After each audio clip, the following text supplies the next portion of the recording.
বাংলা ভাষাকে 1999 সালের 17 নভেম্বর যে ইউনেস্কো কর্তৃক 188 দেশের সমর্থনে যে সারা পৃথিবীতে এটা আন্তর্জাতিক মাতৃভাষা দিবস ঘোষণা করতে, শুধু এখানে সীমাবদ্ধ নয়, পৃথিবীর মধুরতম ভাষা হিসেবে ইউনেস্কো প্রমাণ করেছে এবং বলছে পৃথিবীর মধুরতম ভাষার মধ্যে বাংলা ভাষার স্থান হচ্ছে প্রথম, এরপর হচ্ছে স্প্যানিশ, এরপর হচ্ছে ডাচ।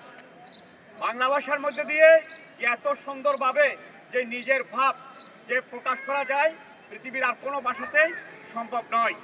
প্রিয় সংগ্রামী বন্ধুগণ, আজকে আমরা বলতে চাই আমাদের এই স্বাধীনতার 55 বছর, ভাষা দিবসের 74 বছরে আমরা দাঁড়িয়ে আমরা ভাষা শহীদদের প্রতি আজকের যে আনুষ্ঠানিকতার মধ্যে সীমাবদ্ধ রেখেছি, বাস্তবে আমরা এই ভাষাকে কতটুকুভাবে আমরা তুলে ধরেছি এবং ভাষা শহীদদের প্রতি আমরা কতটুকু মর্যাদা আমরা দিয়েছি।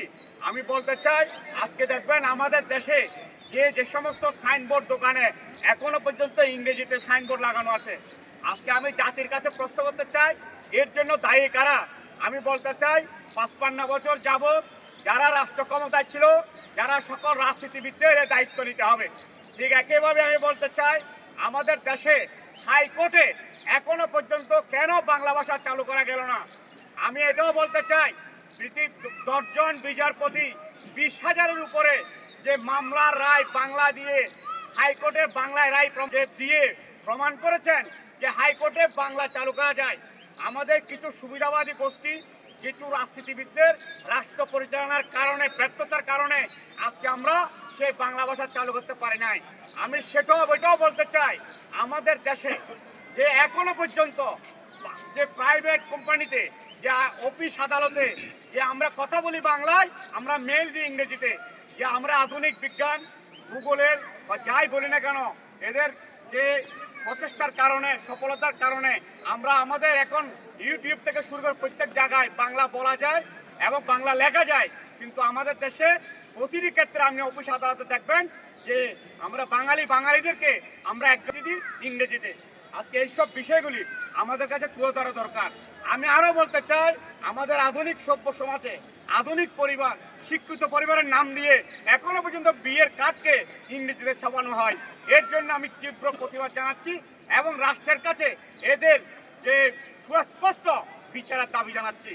একেবারে বলতে চাই আমাদের সংবিধানে যে 1956 সালে পাকিস্তানের সংবিধানে আমাদের ভাষা শহীদদের রক্তের বিনিময়ে যে তাদের লিখিত 2টি ভাষা, একটি হচ্ছে উর্দু, একটি বাংলাকে সংবিধানে যে রাষ্ট্রভাষা হিসেবে ঘোষণা করেছিলেন। যে বাংলাদেশ স্বাধীন হওয়ার পরে 1971 সালে যে আমাদের সংবিধানের 3য় অনুচ্ছেদে সুস্পষ্টভাবে লেখা ছিল প্রজাতন্ত্রের রাষ্ট্রভাষা হচ্ছে বাংলা ভাষা। এই সংবিধানের এই ভাষা কার্যকর না হওয়ার কারণে সংবিধানের 3-1 ধারায় বলা আছে যে রাষ্ট্রের স্বায়ত্তশাসিত, আধা স্বায়ত্তশাসিত, বেসরকারি, সরকারি সকল প্রতিষ্ঠানের রাষ্ট্রের যে আমাদের যত চিঠিপত্র লেখা হবে সবগুলিতে বাংলাতে হবে। যদি কেউ ইংরেজিতে লেখে সেটি অন্যায় হিসেবে বিবেচনা হবে। 3-2 ধারে বলা আছে যদি কেউ এই আইন যারা এই আইন যে মান্য করবে না, যারা লিখবে না, তারা দোষী সাব্যস্ত হবে। 3 ধারে বলা আছে যে রাষ্ট্রের এটা তাদের একটা অপরাধ। তাহলে এইভাবে আইন থাকার পরও কেন আমরা রাষ্ট্রে এতদিন পর্যন্ত এটা পালন করা হলো না? রাষ্ট্রের ভাষা, রাষ্ট্রের প্রজাতন্ত্রের ভাষা থাকার কারণ, বিধান থাকার কারণও যে না হোক আবার 1927 সালে 8ই মার্চ আবার রাষ্ট্রভাষা আইন করা হলো। আইন করার পরও কেন আমাদের দেশে আজকের প্রতিটি সেক্টরে বাংলা ভাষা চালু করা হলো না? পৃথিবীর উন্নত দেশে আপনি জাপান বলেন, কোরিয়া বলেন, চীন বলেন, রাশিয়া বলেন, এদের প্রতিটি বাংলা ভাষা দিয়ে, এদের মাতৃভাষা দিয়ে এরা বিজ্ঞান চর্চা থেকে শুরু করে, চিকিৎসা বিজ্ঞান থেকে শুরু করে তারা আধুনিক যত কাজ আছে সবগুলি তারা নিজের মাতৃভাষা দিয়ে সম্পন্ন করে। আমাদের দেশও প্রমাণ করেছে বিশেষজ্ঞরা চিকিৎসা ক্ষেত্রেও বাংলা ভাষা চালু করা যাবে এবং তাদের এটা সম্পাদন করতে পারবে। প্রতিটি ক্ষেত্রে এটি পালন না হওয়ার কারণে আজকে আমরা এই বিপ্লবী তারকেশ্বর স্মৃতি পরিষদের পক্ষ থেকে আমরা রাষ্ট্রের কাছে এটা জোর দাবি জানাচ্ছি এ ভাষা।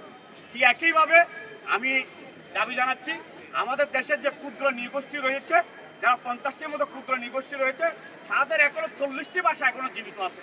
এই সবগুলি ভাষাও রাষ্ট্রের সংরক্ষণ করা এবং কোনো ভাষা যাতে হারিয়ে যেতে না যায় এই একইভাবে এই আমরা আজকে পরিষদের পক্ষ থেকে এটি জানাচ্ছি।